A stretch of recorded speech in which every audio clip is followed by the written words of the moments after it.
What clothing should you wear backpacking? That's a great question. So I really prefer the dry fit clothing as opposed to like cotton. So you might have like a really comfy sweater that you want to bring, but it might take up too much space. And when you get sweaty, it's going to keep the moisture close to your body, and then later you'll be cold. It doesn't dry as quickly. Whereas like the tech exercise dry fit materials, they make like pants and shorts and jackets and everything for that. That will dry. It'll keep moisture away from your body, which is good when it gets colder. It's safer too. So, but then you want to have like a warm down jacket too, something waterproof if it might rain. Even if there's the smallest possibility that it's rain, just pack a water poncho. They're really light. They're cheap. Okay.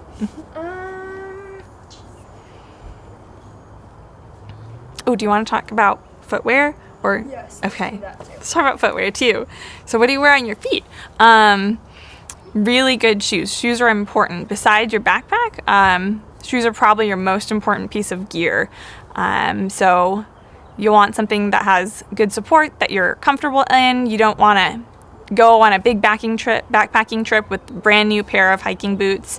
You'll probably get some pretty bad blisters. You want to break them in gradually, because blisters, they can make a trip a lot less fun, as you know. Mm-hmm. So when you go to the store, like REI, they have experts who can look at your type of foot, what type of shoe you had before, what kind of backpacking you're going to do, whether you'll do mostly day hikes, weekend trips, less than 10 miles, more than 10 miles with a really heavy pack. You'll probably want a bigger boot. If you need ankle support, how high the boot's going to go up your leg, things like that.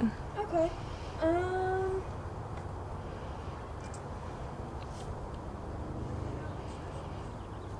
What supplies should be in your first aid kit? Good question. So my first aid kit's in my other hiking backpack, so I wish I could show you. But first of all, you want it to be in a waterproof bag, because if your pack happens to plop into the stream, you don't want to have everything soaked, right? And so waterproof bag, always Band-Aids. Those are the ones that I use the most often. The second most often thing that I use for my first aid kit is moleskin, which is what happens when you do have a blister. And then beyond that, you always want to have a little thing of ACE wrap. I have a roll of duct tape in there. I've got tweezers. I've got sanitizing wipes, bee sting things, pain pills, a couple other things, gauze, yeah, medical tape, gloves. Mm-hmm.